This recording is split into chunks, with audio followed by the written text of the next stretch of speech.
So this is a continuation of the lecture we were doing in class the other day. I wanted to go through the remainder of these slides and concepts with you.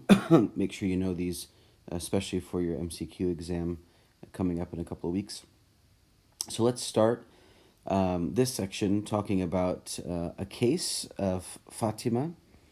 So Fatima began having slurred speech and facial droop on the right side of her face at about 8:30 in the morning. Then she quickly developed weakness of her right arm and right leg as well, and the family became concerned and brought her to the hospital around 10 a.m.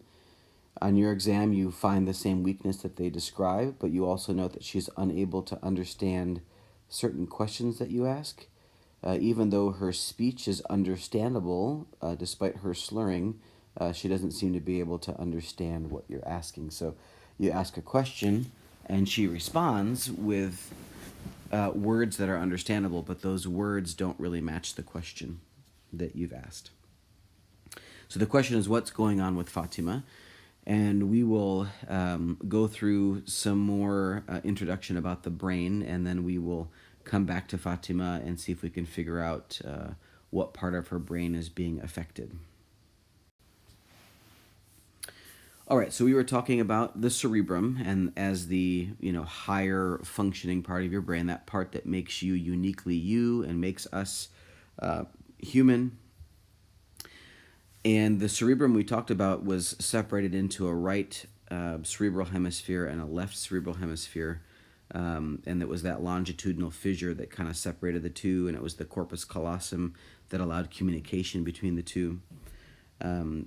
So let's talk a little bit about this idea of having two hemispheres and how they're similar and how they're different. So the first thing to know is that each cerebral hemisphere controls the opposite side of the body. And I mentioned this briefly in class the other day. So the right side of my brain, for example, is going to control the left side of my body and vice versa. There are also designated areas for different functions, and these will be the same on both sides of the brain. So for example, if we look at, let's just look at this green part here, and you can see that that's the visual part of your brain. So both on the right and on the left, the occipital lobe will be where vision information is carried from the eyes, and where visual interpretation and conscious awareness of vision happens. Some areas of the brain will have more than one function, we'll see. So when we divide up these sections of the brain and we give them names, it's more for convenience so that we can talk about them, but it's not really quite as separate as it sounds. When we teach it in anatomy, it sounds like there's one thing going on in each part of the brain, but the truth is there's many parts of the brain where multiple functions are occurring. So I think that these sections that we break up the brain into are helpful and useful, but I just don't want you to have the impression that they're kind of hard and fast and each part of the brain only does one thing. Then there are some functions, such as consciousness, that are poorly localized, meaning it's hard to find just one area that controls consciousness. If you remember in class, we were talking about the reticular activation center in the midbrain, and that certainly is part of consciousness, but there are other parts of the brain involved as well, and it's difficult to know, exactly where consciousness comes from, and so it's poorly localized. We can't really put a color on the brain and say it all happens right here. So each side controls the opposite side. We do have multiple sections that are devoted to particular functions, but often one section has more than one function, and some functions are difficult to localize. All right, let's talk about motor and sensation in the cerebrum. These are fairly localized and fairly well known. If you remember when we were in class the other day, we were talking about sulci and gyri, and I had mentioned the central sulcus that kind of divides the brain into anterior and posterior sections. And then we talked about the gyri on either side of that central sulcus. We said the one anterior to the central sulcus was the precentral gyrus, and the one posterior to the central sulcus was the postcentral gyrus. Well, now we're going to give those gyri additional names that are really functional names. So precentral and postcentral, those are anatomical names. We're going to call it motor cortex and somatosensory cortex. Those are functional names for the same part of the brain. So the motor cortex is going to be the one that's anterior to the central sulcus. That's going to be the precentral gyrus. In the picture, it's the one that's dark red. And then the somatosensory cortex is going to be posterior to the central sulcus, what we call the postcentral gyrus anatomically. And those are really important. If you remember when we were in the introductory lecture, oh, maybe not. Maybe that's in a lecture coming up. Sorry. Since I've recorded them, sometimes I forget which ones you guys have watched already. Anyway, we'll talk more in future lessons about kind of the mapping of the motor cortex and the somatosensory cortex. They're very detailed in the way that they're ordered to show kind of a map of the body. And we'll talk about that in another lecture. But for now, just understand that this one that's colored in red, the precentral gyrus, is the motor cortex. It's the part where basically if you want to initiate a movement, if you want to send a signal, as I'm doing right now, I'm holding my Apple Pencil in my fingers. In order to make my fingers, in the right configuration to hold that pencil, there has to be a signal that comes from the brain to my fingers to make my muscles contract in the right way to hold the pencil. Well, those electrical signals that eventually make my fingers hold the pencil, those begin in that precentral gyrus in the motor cortex. Similarly, that postcentral gyrus, or the somatosensory cortex, receives information back to the brain from the periphery. So as I'm touching the Apple Pencil, that information of how much pressure is being put on my fingers goes back to the brain, and that's going to land in that blue section that I've dotted out there, and that's somatosensory cortex. Remember, somato means body, or soma means body, and so somatosensory means what we feel from our body, and that's to distinguish it from what we feel from our organs. So, for example, liver pain or gallbladder pain or heart pain, those are not somatosensory, those are visceral sensory. So somatosensory basically means from our skin, from our muscles, from our joints. So all the sensation from those areas falls on that postcentral gyrus.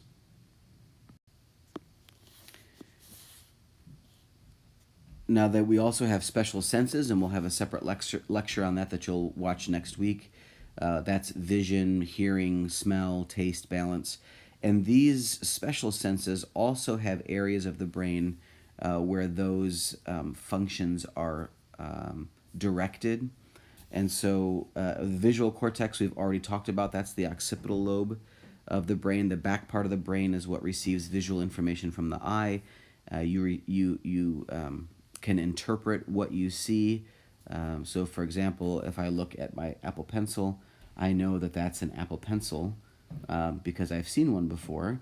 But the light that reflects off of my pencil eventually makes it to my occipital lobe, and then I can become aware of what I'm seeing, conscious awareness, and I can also interpret what I'm seeing, that it's a pencil and not a Dr. Grip pen, or not a stick, or not something else that might be similarly shaped. Okay, then we also have an auditory cortex that does the same thing for hearing. That's in the temporal lobe. So you can see here, the auditory cortex is going to be in the temporal lobe. The olfactory cortex, that's smell. So your sense of smell is interpreted in the olfactory cortex, which is also in the temporal lobe, which it's showing over here. And then the gustatory cortex is taste, and that's going to be in the frontal lobe and in what we call the insula. which is kind of a deep structure. So you can see that's kind of tucked away deep in that area. So there's areas for motor function, for understanding sensation from your extremities, from your body. There's also areas for these special senses. Vision was back here. Then we also have what we call association areas. That means they're areas that maybe are not the primary responsibility for that function, but they assist the area that is primarily responsible for that function. So, for example, we have a premotor cortex. So we talked about the motor cortex, right? That was where the signals to move your fingers and arms and legs, where those signals originate, is in the motor cortex, which was that precentral gyrus from a few slides ago. Okay, so we have the motor cortex, but we also have an area anterior to the motor cortex that we would call the premotor cortex, or some people would call it the motor association area. And you can see here it's kind of the lighter red or pink on this picture. And so that area is not the one that, sends the actual signals for muscles to contract, but it helps the premotor cortex figure out which muscles to signal. So it's kind of, we would call it like the planning part of motor function. So it kind of helps design or figure out which muscles are going to need to move, which ones are going to have to contract, which ones are going to have to relax, and then it sends that information to the motor cortex, and then the motor cortex can send the signals to the individual muscles. So it's an association area. It helps the primary area. Okay, we also have a somatosensory association area. You can see that is posterior to the postcentral gyrus, and that's going to help us interpret what it is that we're feeling. We have a visual association area. That's going to be this kind of lighter green and anterior to the visual cortex, and that's going to help us interpret and understand what it is that we're looking at. Then we have some special language areas, and these are important because, unfortunately, a lot of things that can damage the brain, if they hit these areas of the brain, they will also take away our ability either to understand language or our ability to speak language. And for humans, that becomes quite a big disability for us, since we communicate so much verbally. Most often, these language association areas, or these language areas, they are on the left side of the brain for most people. I think it's like 75 or 80% of people will have these language areas on the left side. So there's two that I want to mention. One is called Wernicke's area, and this is the area of the brain that understands language, so it's language comprehension. If you see here on the picture, it kind of crosses anatomical barriers, so it's partly in the temporal lobe, partly in the parietal lobe, on the left side of the brain for most people. So if you damage that part of the brain, let's say with a stroke or some kind of injury, you will have difficulty understanding language. Okay, now that is separate from the ability to actually speak language fluently, to find the right words, to be able to form consonants and syllables, and to string words together. So both forming words and the fluency of speech. So all of speech production pretty much is in what we call the Broca's area. And that's the yellow area here. You can see it's pretty much parietal lobe on the left for most people once again. So if you have a stroke to these areas, you're going to have trouble here in Wernicke's area, trouble understanding language. If you have a stroke in Broca's area, you'll have trouble speaking, getting your words out. So let's return to the case of Fatima. We had mentioned that she had weakness on the right side of her body. That means she's having a problem with the left side of her brain, right? And I can tell you from her constellation of symptoms and her age that it's likely a stroke that has caused her symptoms. So the question is, where is the stroke? Well, we know it's caused trouble with her right arm, right leg, and her face, right? Those are weak. So we know that at least the motor cortex on the left side of her brain has the stroke. So we know that there's at least a deficiency in this area of the brain. But her speech is intact, right? She's able to give words out. She's able to form words and even string sentences together, but they don't really make any sense. They don't really answer the question that you asked. So Broca's area is okay. She's able to formulate speech. The problem is she's not really understanding the questions that you're asking her or the speech that she's making, so she kind of gives you nonsensical answers. That means that at least part of Wernicke's area has been disturbed. So we need a stroke that is going to take out the motor. We didn't say anything about sensation, but it might take out some sensation. And it has to also hit Wernicke's area. So we're talking about a stroke probably somewhere in that part of the brain that has spared Broca's area. So that's how understanding, for example, what occurs in different parts of the brain can help you localize where the problem might be located in the brain when a patient has certain symptoms. Okay, so we call this what we've been talking about, this idea that, okay, the left controls the right controls the left. Certain parts of the certain sides of the brain are responsible for certain functions. So, for example, the left side of the brain typically controls speech for most people. This whole concept is called hemispheric lateralization, meaning that one hemisphere may be different in some ways. I mean, there's a lot of similarities between the two hemispheres, but there are some functions that are lateralized, that are more focused on one side of the brain. So one of those we already learned was language. Language is typically on the left for most people. So we already mentioned that one. There's also analytical tasks are often on the left side. So you'll hear people talk about somebody who's very analytical or math-oriented as being left-brained, and this is what they're talking about. That means that they tend to use their left brain in order to figure out tasks. People who are great at spatial recognition tend to be more right-brained. They also tend to be more experiential. They kind of maybe they're more into literature, or they're more into art or visual sciences, things that really kind of heighten their senses or stimulate their senses. And that's because a lot of the identification of these objects based on sensory information tends to be on the right side of the brain.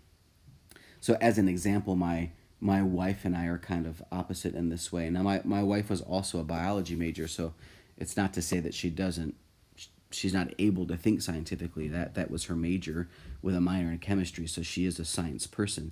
But just in general, how her and I see the world, and how her and I explain things that are going on, how her and I talk about things that are going on. I am much more left brain analytical, kind of step by step, where she is much more in tune with how people are feeling and how this is going to affect somebody's life, more than just kind of the logic. She adds a lot more of the feeling to what's going on. The right hemisphere will also give emotional context to speech, which is interesting. We're not really aware of how important it is, how we say something, until you lose the ability to do that. So people who have damage to their right hemisphere sometimes are able to speak very fluently. They're able to understand, but they're not able to show compassion or empathy in their speech. They lose that ability because that's on the right side of the brain. Remember, the corpus callosum allows for communication between the two hemispheres. So even though there's lateralization of function, your right side knows what your left side's doing, and vice versa. So there is communication between the two. Okay, we had talked about that we would look at some nuclei as we went through our discussion of the brain, and we already saw the red nucleus and the substantia nigra in the midbrain. I'm just going to point out a couple more nuclei that are important for diseases of the brain that you'll learn in the future. So remember that nuclei are pockets of gray matter in the central nervous system. And in general, the brain, the cerebrum, is broken up into gray matter on the outside, what we've been calling the cortex. And you can see that here in the picture. And white matter in kind of the more central regions of the brain. However, within that central white matter, we have these pockets of gray matter that we call nuclei. And a couple that I want to mention to you are important nuclei that help to, we'll say, modify motor commands that come down from the motor cortex, from that precentral gyrus.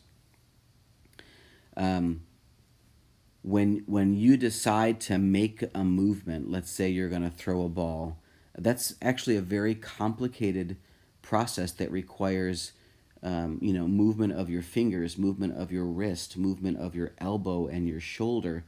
And not only that, but it requires balance in your legs, that you have to kind of counterbalance the throwing motion with your legs so that you don't fall forward when you throw.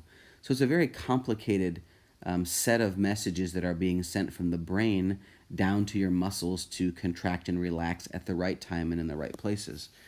Well, that complex movement requires some modification in these nuclei as the signals travel through the brain. Often they will synapse here in these nuclei and they will get modified. They will get cleaned up. They will be made smoother. So what happens when these areas of the brain get damaged is that you're not able to do those complex movements smoothly. Even things such as walking may become difficult. Things such as writing may become very difficult, and you're not able to smoothly write. Instead, your hand shakes, and you're not able to sign your name anymore, for example. So diseases such as Parkinson's disease may damage some of these motor nuclei down, stuck in this white matter, and may give you some difficulty. So I wanted to mention a couple of them. The caudate nucleus here, the putamen, and the globus pallidus. So you can see those three there. Those are the three main ones to know about. And we call this kind of constellation of nuclei, we call them the basal nuclei. And these are the ones that, for example, in something like Parkinson's disease, are highly affected by the disease. And this is why you have trouble with movements. This is why you have a tremor when you have Parkinson's disease. This is why you have trouble initiating movements when you have Parkinson's disease. This is why you have trouble smiling when you have Parkinson's disease, because these motor areas down deeper in the brain have been damaged.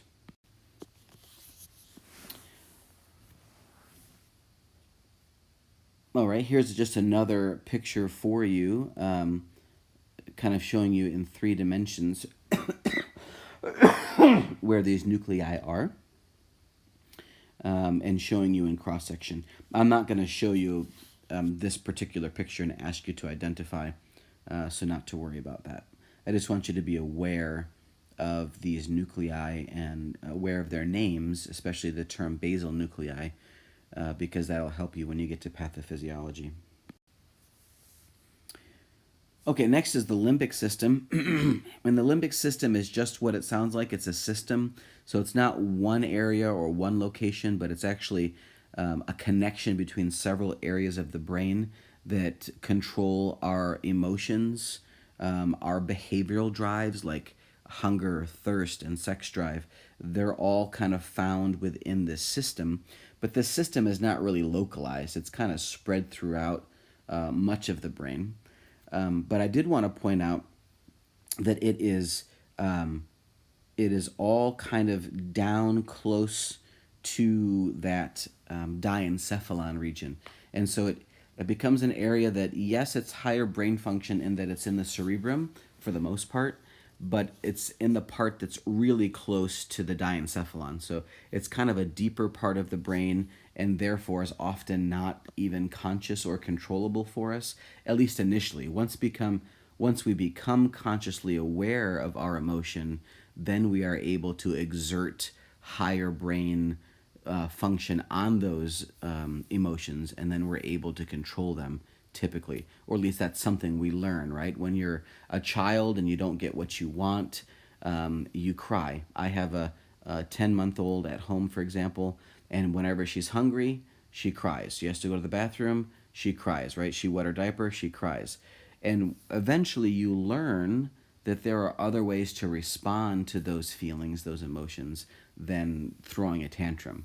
You find ways to control that, you find other productive ways to let those emotions be known. So that becomes an effect of using our higher brain functions to kind of control these deeper functions of emotion.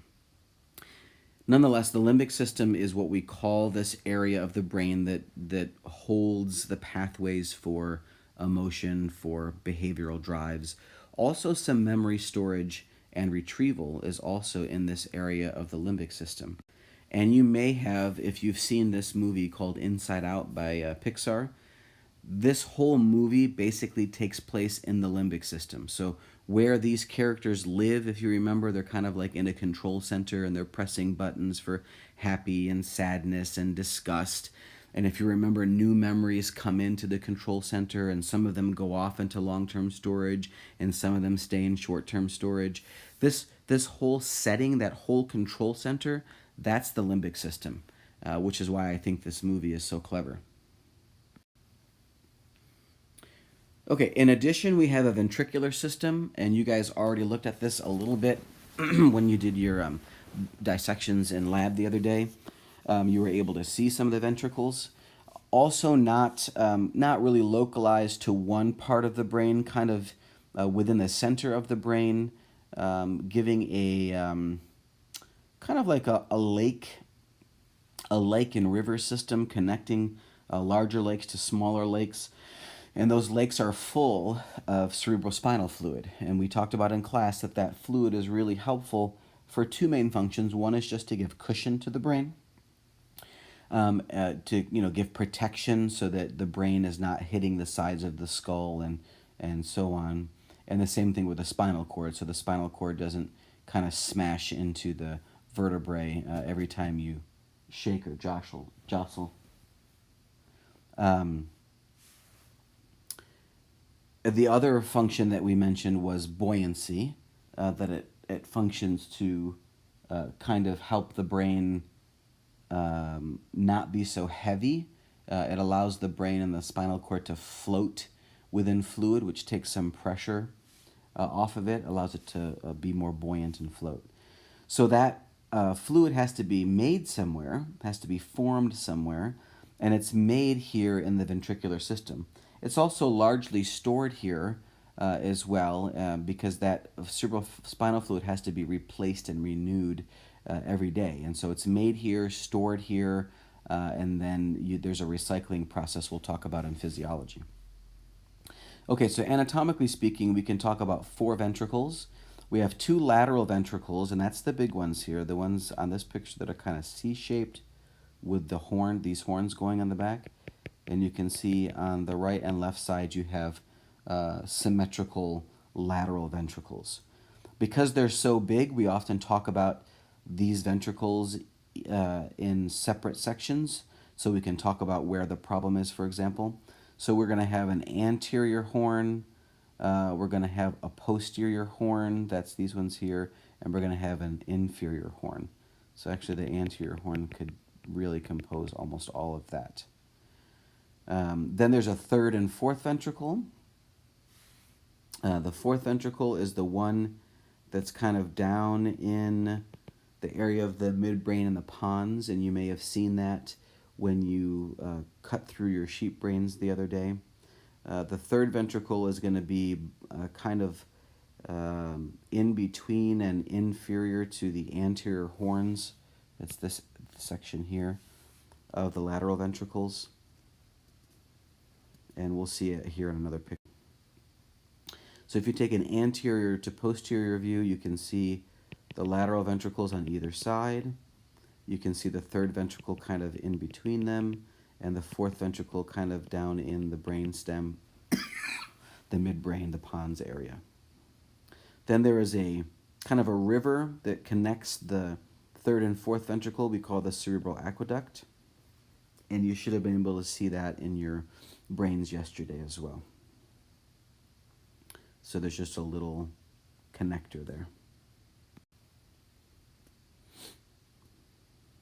So the lateral ventricles I mentioned also in class are separated by a thin layer of tissue called the septum pellucidum.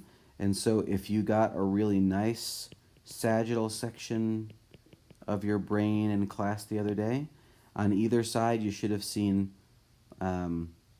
this thin layer of tissue just below the corpus callosum. Here's the corpus callosum.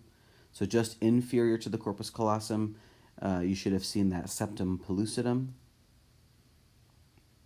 This fourth ventricle down here in the brainstem then becomes continuous with the central canal of the spinal cord that we'll talk about when we get to that lecture. So that allows the cerebrospinal fluid to not only flow through and around the brain, but it also allows it to go down and flow through and around the spinal cord.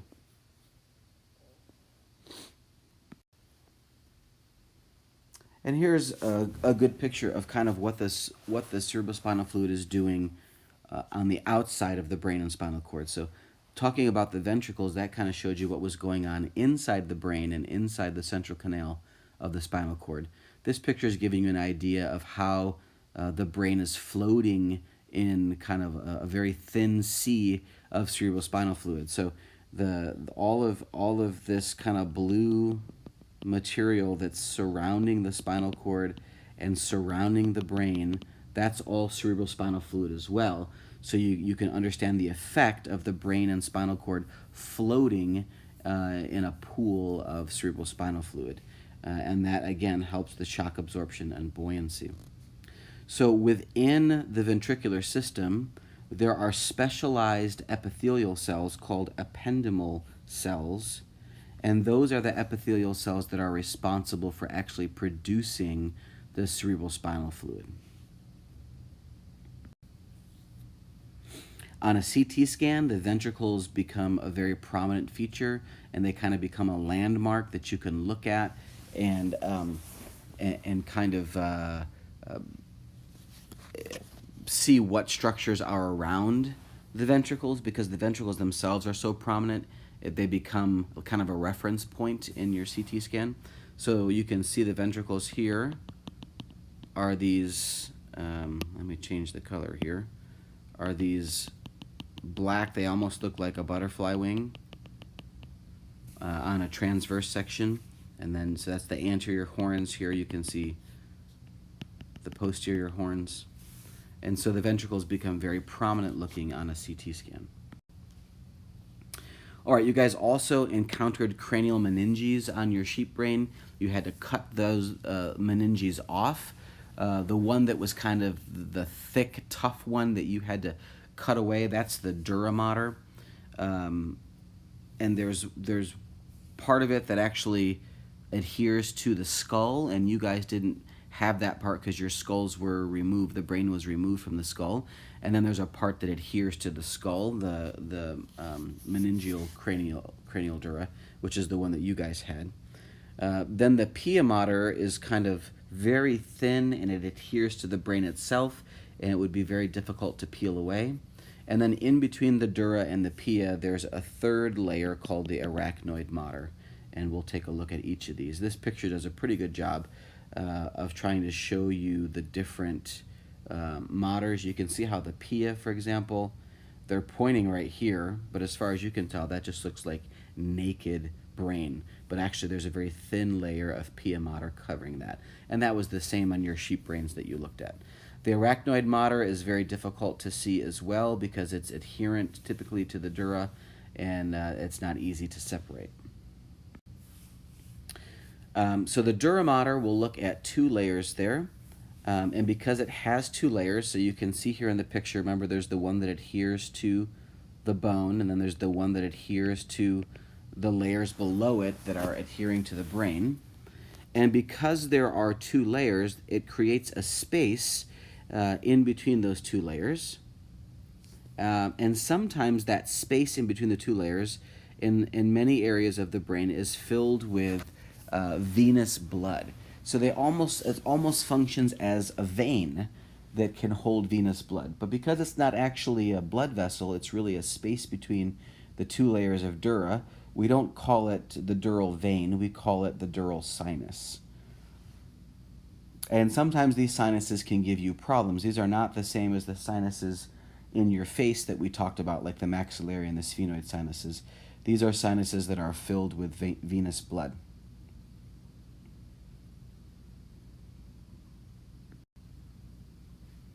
The other thing that you probably noticed when you were trying to cut the dura mater off of your sheep brain is that dura mater doesn't just cover kind of the outside of the brain, but it actually went down inside the longitudinal fissure and helped to separate the right and left cerebral hemispheres, and you had to kind of pull that out of the longitudinal fissure. And a lot of you actually had difficulty. We call that the dura that goes in between the two hemispheres that goes down into the longitudinal fissure. We call that the falx cerebri. And some of you remember having to kind of cut that out or pull that out. A lot of you I know had trouble with what we call the tentorium cerebelli, because you called me over to ask if it was okay to remove this part here, which was kind of between the cerebrum and the cerebellum. It kind of separated the cerebrum from the cerebellum, and then many of you went ahead and cut that out. The falx cerebelli, that's actually what I'm talking about. That's what you guys cut out. There is a tentorium cerebelli here that's a bit deeper that most of you did not encounter. So the ones that you guys probably saw were the falx cerebri and the falx cerebelli. I think that's pretty much all I wanted to say from this slide. So the falx cerebri and the falx cerebelli. Okay, down deep to the dura mater, you would find the arachnoid mater. And this is an area that's important for recycling of the cerebrospinal fluid. So the cerebrospinal fluid that's made in the ventricles eventually makes its way to the arachnoid space and begins to kind of float in there. And that's where old cerebrospinal fluid is absorbed into the blood supply and then kind of adds to blood volume and eventually gets filtered through the kidneys, and you get rid of it if you have excess. And new cerebrospinal fluid can then be made to replace that, so that you always have kind of a fresh supply of cerebrospinal fluid. So that recycling process happens in the subarachnoid space, the space between the arachnoid mater and the pia mater. There are also some cerebral veins that run in that area, and those become important because if those tear or rip, you can get a bleed in this subarachnoid space, and that can cause pressure on the brain, and you can have symptoms similar to a stroke. So here's kind of a close-up of that picture. You have the dura here, and you have the arachnoid here. Notice that there is a potential space between the dura and the arachnoid. Now normally those are pretty much touching each other, but there is potential if there was a leaking of blood that could get up in that space, and you could have bleeding between the dura and the arachnoid. We would call that a subdural hematoma. Then you have a space between the arachnoid and the pia. So the pia is this very kind of thin adherent layer to the brain. So in this space, we would call that the subarachnoid space, right? So the space below the dura is the subdural, and the space below the arachnoid is the subarachnoid space. So there are these veins in there that I mentioned. There's also the trabeculae that kind of give some space for the cerebrospinal fluid to flow through there and eventually be recycled.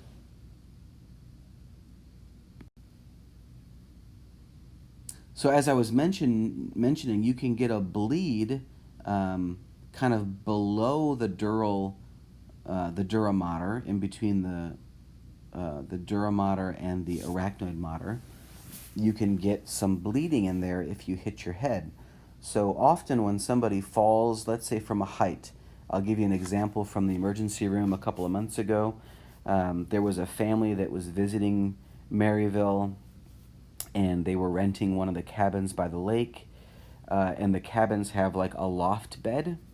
And so there was a 4-year-old girl. She was trying to come down from the loft bed, but she slipped on the stairs and she ended up falling and hitting her head on the concrete floor. And she had probably fallen, I don't know, maybe 5 feet, from up where she was on the ladder to the loft bed. And she was kind of sleepy when she came in. She was complaining of a headache, feeling kind of dizzy. She'd thrown up a couple of times, and she had a pretty good bump on her head. And so I decided to get a CT scan. Now, the reason I was getting the CT scan was to look for something like a subdural hematoma. I was worried that she had hit her head so hard that she might have caused bleeding or bruising inside the head, or bruising on the brain, because I had seen such bruising and swelling on the outside. So we got a CT scan, and sure enough, she did have a small subdural hematoma that had resulted from hitting her head hard on the floor. So this is often what we're looking for when we do a CT scan after someone's had a fall. We're looking for things like this subdural hematoma. Now remember that this bleeding, because it's subdural, it occurs between the dura mater and the arachnoid mater. And so there's a good space there for that blood to kind of layer out. Excuse me. So you end up getting a picture kind of like this, where the blood on that one side layers out. So blood on a CT scan is always kind of white compared to the rest of the brain. So this bright white, that's bone. This lighter white here, this is blood. So that's blood that is now kind of layering out in that subdural space, and it's causing some pressure on the brain. See the ventricles here and here? They should be here in the middle, right? Those ventricles should be in the center of the brain, if you remember the previous picture. So they've been pushed over. We now have shifting of the brain because of the pressure from this bleeding. This patient here, for example, has enough shifting that the neurosurgeon probably needs to go in and remove this blood so that the brain can shift back to its normal location. This is usually venous bleeding, and so it's slowly expanding. Often we have time to find this kind of bleed and time to fix this kind of bleed. That is different from this case here. If we look at the case of Natasha, she came to the hospital about 1 hour after falling while she was skiing.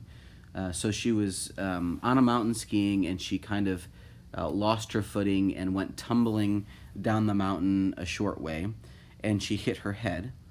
Her friends say that she did kind of pass out for a couple of minutes before she came back, and then they decided to bring her to the hospital. She felt fine after she woke up, but she was complaining of some headache and dizziness. 1 hour later, she became completely unconscious, and her friends brought her to the hospital.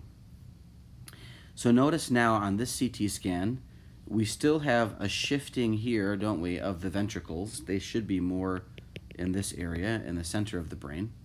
And we see we've got this white area, which we've already talked about. That white area is going to be blood, right, on a CT scan. But notice instead of the subdural kind of looked like that, didn't it? This is called an epidural, and it kind of looks more spherical, and as a result, it tends to put more pressure on the brain even with less bleeding, because it doesn't layer out like a subdural does. We call this an epidural hematoma instead of a subdural hematoma. Epi means above, right? So this is going to be not between the dura mater and the arachnoid mater, but it's going to be in between the dura mater and the cranium, the skull itself. And that causes quite a bit of pressure on the brain. And poor Natasha, if she's not operated on here in the next several minutes, will probably die from a herniation of the brain. This is an example of, I don't know how many of you have heard of, like, I think Liam Neeson's wife died this way. There's been a couple of famous people in the news in the last 5 or 10 years that have died this way. They've had an epidural hematoma, so they have some kind of a head injury, maybe a skiing accident. That's the two that I remember. And they pass out briefly, but then they come back and they seem fine. Maybe they got a little headache, maybe they're a little dizzy, but nobody's worried and everybody laughs it off. And then an hour or two later, the patient becomes unconscious, and by the time you get them to the hospital, it's too late. There's too much bleeding, and their brain herniates and they die. So this is a much more serious complication that we have to find quickly, find early, and treat early in order to fix an epidural hematoma. All right, that brings us to the cranial nerve section. I'm going to mention each cranial nerve. You're not going to be required to identify them except for the optic nerves with its chiasm and the olfactory bulbs and olfactory tracts. Those you should have seen on your sheep, and you should be able to identify them in the practical. So particularly the bulbs, I'll probably put, if I check that, I'll put a pin in the bulb or I'll put a pin in the chiasm. So make sure you can identify the optic nerves with their chiasm and the olfactory bulbs. The rest of them we'll talk about, but I won't make you learn. So there are 12 cranial nerves, and they're numbered 1 through 12. Cranial nerve 1 is the olfactory bulb, and cranial nerve 2 is the optic nerve. So you've already learned a couple of those. You'll remember we talked about cranial nerve 4 and cranial nerve 6, along with cranial nerve 3 when we were talking about the muscles that move the eye, those extraocular muscles, like the rectus muscles, the superior oblique, and the inferior oblique. We talked about those 3 nerves and how they were used to help move the eye. So you've already learned about those nerves and heard those nerves. We also talked about cranial nerve 7, which was the facial nerve and took care of most of the muscles of the face except for levator palpebrae superioris, which was the muscle that helped your upper eyelid blink. That was controlled by excuse me, cranial nerve 3. So you've already learned a lot of these cranial nerves. We're just going to kind of put them in order and go through them one by one. They all come out of the inferior surface of the brain, as you can see on both of these pictures, but I'm not going to make you identify them. You do have to know what their function is, however. So cranial nerve 1 is for olfaction, for smelling, and we'll talk about that in the special sense lecture. Cranial nerve 2 we'll also talk about a little bit more in the special senses lecture. They carry visual information from the back of the retina to various portions of the brain, and we'll talk about this cranial nerve in more detail in another lecture. I kind of skipped over here. If you want to know if cranial nerve 2 is working, then you can shine a light in their eyes and see if their pupils respond. If their pupils do not respond, there could be a problem either with cranial nerve 2 or with cranial nerves 3, 4, and 6. We already talked about help with eye movement, if you remember.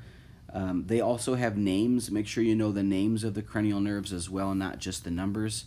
So 3 is called oculomotor nerve, 4 is called trochlear nerve, and 6 is called the abducens. And to test for the function of these nerves, you would just have people move their eyes in all directions, and if they're able to move their eyes in all directions, then you know all 3 of these nerves are complete. Cranial nerve 3. Cranial nerve 5 is the sensory nerve for the face, forehead, and neck, and so you would test that by testing sensation of the forehead, the cheek, and the neck to see. You can see there are 3 branches, one that goes up to the forehead, one that covers the face, and one that does the lower chin and sends down into the neck there, the upper neck. So you would check facial sensation to see if the trigeminal nerve was working properly.